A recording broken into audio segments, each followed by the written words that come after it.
বন্ধুরা, মৃত্যুর পর পুণ্যবান আত্মার যাত্রা ঠিক কেমন হয় জানুন। বিষ্ণু পুরাণে বর্ণিত সেই রহস্যময় ৭ স্তরের স্বর্গলোক এবং মহাবিষ্ণুর বৈকুণ্ঠধামের দিব্য আনন্দের কথা, যা আপনার জীবন দেখার দৃষ্টিভঙ্গি চিরতরে বদলে দেবে। বন্ধুরা, একবার চোখ বন্ধ করুন।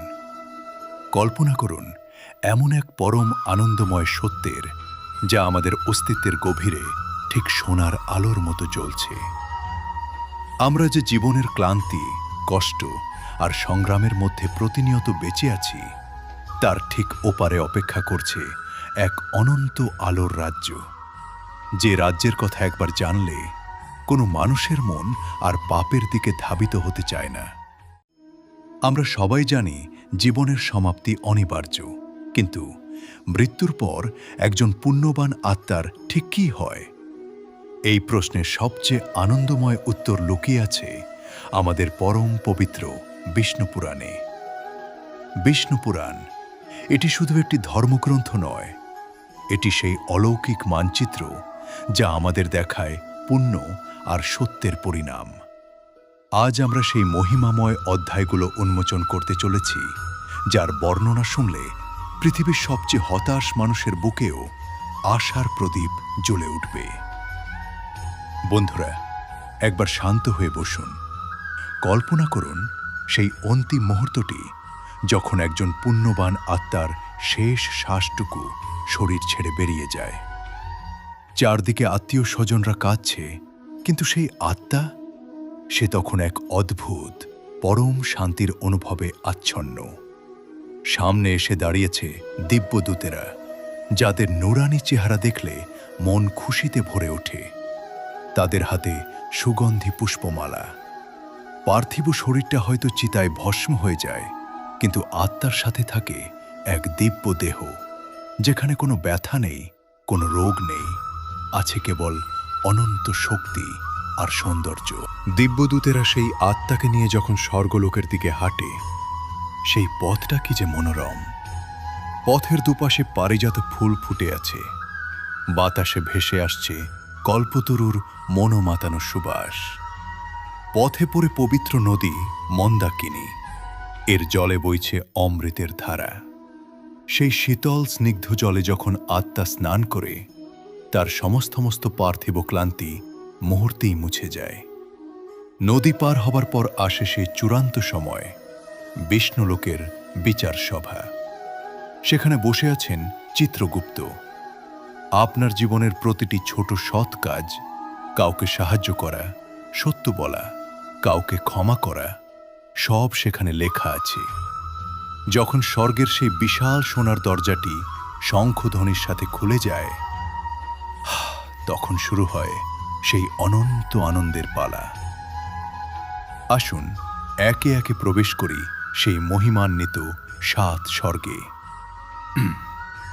১. ভূবল্লোক। চেতনার প্রথম আলো, স্বর্গের সেই বিশালাকার স্বর্ণদ্বারটি যখন উন্মোচিত হয়, পুণ্যবান আত্মা সবার প্রথমে যে মায়াবী জগতে পদার্পণ করে, তার নাম ভূবল্লোক। এটি পৃথিবী এবং স্বর্লোকের মধ্যবর্তী এক দিব্য আকাশ। এখানে পৌঁছানো মাত্রই আত্মার পার্থিব সমস্ত স্থূলতা কেটে যায়। কল্পনা করুন এমন এক জগৎ, যেখানে সূর্যের আলো আছে কিন্তু দাহ নেই, বাতাসের স্পর্শ আছে কিন্তু ঝড় নেই। যারা পৃথিবীতে নিজের কাজ সততার সাথে করেছেন এবং পরিবারের প্রতি দায়িত্ব পালন করেছেন, তারা এখানে এসে প্রথম পরম শান্তির স্বাদ পান। আত্মার কাছে মনে হয় এক দীর্ঘ ক্লান্তিকর যাত্রার পর সে যেন শীতল কোনো ছায়ায় আশ্রয় পেল। এখানে সময় স্তব্ধ হয়ে যায়, আর শুরু হয় এক অপার্থিব প্রশান্তি। ২. স্বর্লোক। ইন্দ্রের অমরাবতী ও দিব্য সুধাময় জগৎ ভূবর্লোক অতিক্রম করে আত্মা যখন আরও ঊর্ধ্বে আরোহণ করে, তখন তার সামনে খুলে যায় স্বর্লোক বা ইন্দ্রলোকের দরজা। এটি সেই জগৎ যার স্বপ্ন মানুষ যুগে যুগে দেখে এসেছে। এখানে চারিদিকে নন্দনকাননের পারিজাত ফুলের সুবাস ম ম করে। যারা পৃথিবীতে দান করেছেন এবং মানুষের বিপদে অকাতরে সাহায্য করেছেন, এটি তাদের পুরস্কার। এখানে দেবরাজ ইন্দ্রের বিচার সভায় পুণ্যবানদের সম্মান জানানো হয়। দিব্য অপ্সরাদের নৃত্য আর গন্ধর্বদের স্বর্গীয় কণ্ঠের গান আত্মার সমস্ত শোক ভুলিয়ে দেয়। এখানে ক্ষুধা বা তৃষ্ণা নেই, কেবল আছে অমৃতের স্বাদ এবং কল্পতরু বৃক্ষের ছায়া, যার নিচে বসলে মনের প্রতিটি ভালো ইচ্ছা সাথে সাথে পূর্ণ হয়ে যায়। 3. মহরলোক। দিব্য জ্ঞান ও ঋষিদের তপভূমি স্বর্লোকের আনন্দ উপভোগের পর আত্মা আরও পবিত্র হয়ে উন্নীত হয় মহরলোকে। এটি সাধারণ সুখের অতীত, এক জ্ঞানময় জগৎ। এখানে বাস করেন মহর্ষি ভৃগুসহ অন্যান্য মহান ঋষিরা, যারা পৃথিবীতে কেবল শরীরের সুখ খোঁজেননি, বরং সত্যের অনুসন্ধান করেছেন, শাস্ত্র পাঠ করেছেন এবং অন্যের মনে জ্ঞানের আলো জ্বালিয়েছেন। এটি তাদের স্থান। এখানে কোনো কোলাহল নেই, কেবল আছে ওঙ্কার ধ্বনির প্রতিধ্বনি। এই লোকে আত্মা অনুভব করে যে সত্যই হল আসল শক্তি। ঋষিদের সান্নিধ্যে থেকে আত্মা ব্রহ্মাণ্ডের গূঢ় রহস্যগুলো বুঝতে শুরু করে এবং এক গভীর আধ্যাত্মিক তৃপ্তিতে নিমগ্ন হয়। 4. জনলোক। সৃষ্টির আদিম স্পন্দন মহরলোকের ঊর্ধ্বে অবস্থিত জনলোক হল অত্যন্ত সূক্ষ্ম এবং নির্মল এক জগৎ। এখানে বাস করেন ব্রহ্মার মানসপুত্রগণ, যেমন সনক, সনন্দ এবং সনত কুমার, যারা পৃথিবীতে ব্রহ্মচর্য পালন করেছেন এবং নিজের ইন্দ্রিয়কে জয় করে সমাজের কল্যাণে নিজেকে উৎসর্গ করেছেন। কেবল তারাই এই স্তরে পৌঁছাতে পারেন। এখানে কোনো জাগতিক রূপ বা আকার নেই, আছে কেবল শুদ্ধ চেতনার প্রকাশ। এই লোকে পৌঁছালে আত্মার ভেতর থেকে ভয়, ক্রোধ এবং মোহ চিরতরে বিলীন হয়ে যায়। জনলোকের প্রতিটি অণুপরমাণু যেন সৃষ্টির আদি আনন্দ বা পরমানন্দ দিয়ে তৈরি। এখানে আত্মা নিজেকে মহাবিশ্বের এক অবিচ্ছেদ্য অংশ হিসেবে অনুভব করে। 5. তপলোক।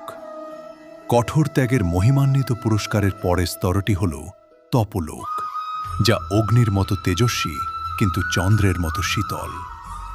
যারা পৃথিবীতে কঠোর তপস্যা করেছেন, নিজের সুখ বিসর্জন দিয়ে ঈশ্বরের ধ্যানে মগ্ন ছিলেন, তারা এখানে সূর্যের মতো জ্যোতির্ময় দেহ ধারণ করেন। এই লোকের অধিবাসীরা কখনো ধ্বংস হন না, এমনকি মহাপ্রলয়ের সময়ও এই লোক সুরক্ষিত থাকে। এখানে প্রতিটি আত্মা নিজেই এক একটি আলোর উৎস হয়ে জ্বলে ওঠে। সৃষ্টির গুরুতম বিধান এবং প্রকৃতির নিয়মগুলো তাদের কাছে কাচের মতো স্বচ্ছ হয়ে যায়। তপলোকে অবস্থান করা মানে হল পরমেশ্বরের শক্তির খুব কাছাকাছি চলে আসা, যেখানে পৌঁছালে ফিরে আসার পথ প্রায় বন্ধ হয়ে যায়। 6. সত্যলোক। ব্রহ্মার পরম সত্যের আবাস, স্বর্গের সর্বোচ্চ স্তর হল সত্যলোক বা ব্রহ্মলোক। এখানে পৌঁছানো সাধারণ কোনো পুণ্যবানের পক্ষে সম্ভব নয়। কেবল সেই আত্মারা এখানে আসেন যারা জীবনে এক মুহূর্তের জন্য অসত্যের আশ্রয় নেননি এবং যাদের মনে অহংকারের লেশ মাত্র নেই। এখানে স্বয়ং সৃষ্টিকর্তা ব্রহ্মা বিরাজ করেন। এই লোকে বার্ধক্য নেই, মৃত্যু নেই, আর কোনো দুঃখ নেই। সত্যলোকে সময় এবং দূরত্বের কোনো অস্তিত্ব নেই। পুরো মহাবিশ্ব এখানে একটি বিন্দুর মতো প্রতীয়মান হয়। এখানে আসা আত্মা অসীম জ্ঞান এবং অসীম আনন্দের অধিকারী হয়। এটিই হল জাগতিক সীমার শেষ প্রান্ত, যেখান থেকে পরম মুক্তির পথ প্রশস্ত হয়। 7. বৈকুণ্ঠ। মহাবিষ্ণুর অনন্ত প্রেম ও মোক্ষ সপ্তম এবং চূড়ান্ত গন্তব্য হল বৈকুণ্ঠ ধাম, যা সৃষ্টির অতীত, যা অবিনশ্বর। এটি কেবল একটি স্থান নয়, এটি হল আত্মার পরম স্থিতি। এখানে নীল মণির মতো জ্যোতির্ময় মহাবিষ্ণু অনন্ত নাগের ওপর শায়িত থাকেন। যারা জীবনভর কেবল নারায়ণের ভক্তি করেছেন এবং প্রতিটি কর্মকে কৃষ্ণের চরণে অর্পণ করেছেন, তারা লাভ করেন সাযুজ্য মুক্তি। বৈকুণ্ঠে পৌঁছে আত্মা ভগবান বিষ্ণু রূপ দর্শন করে এক অভূতপূর্ব প্রেমের সাগরে নিমজ্জিত হয়। মা লক্ষ্মীর কৃপায় সেই আত্মা চিরতরে জন্ম মৃত্যুর চক্র থেকে মুক্তি পায়। এখানে যাওয়ার পর আত্মার আর কোনো চাওয়া থাকে না, পাওয়া থাকে না। সে কেবল ভগবানের অনন্ত সত্তার সাথে এক হয়ে মিশে যায়। এটি হল চরম সত্য, এটি পরম গতি। 7. বৈকুণ্ঠ। এটি সর্বোচ্চ, পরম পবিত্র, মহাবিষ্ণুর নিজ ধাম। শেষনাগের শয্যায় শায়িত নারায়ণ যখন সেই পুণ্যবান আত্মার দিকে প্রসন্ন দৃষ্টিতে তাকান, সেই মুহূর্তের আনন্দ আমি কোনো ভাষায় বর্ণনা করব? মা লক্ষ্মী সেই আত্মাকে নিজ হাতে বরণ করে নেন। এই আত্মা আর কোনোদিন জন্ম মৃত্যুর যন্ত্রণায় ফিরে আসে না। সে পায় মোক্ষ, সে পায় মুক্তি। বন্ধুরা, এই বর্ণনা না কোনো রূপকথা নয়, এটি আমাদের কর্মের প্রতিদান। তবে মনে রাখবেন, বিষ্ণুপুরাণ বলে সবচেয়ে বড় স্বর্গ হল আপনার মনের শান্তি। যে মন অন্যকে ভালোবাসে সে এই পৃথিবীতে থেকেও স্বর্গের স্বাদ পায়। মৃত্যু কখন আসবে কেউ জানে না, তাই সৎকর্মের শুরুটা আজই হোক। এই ভিডিওটি যদি আপনার মনে সামান্যতম রেখাপাত করে থাকে তবে একটি লাইক দিন আর কমেন্টে শ্রদ্ধা ভরে লিখুন, জয় শ্রীকৃষ্ণ। ভালো থাকুন, আলোর পথে থাকুন। সকলকে ধন্যবাদ।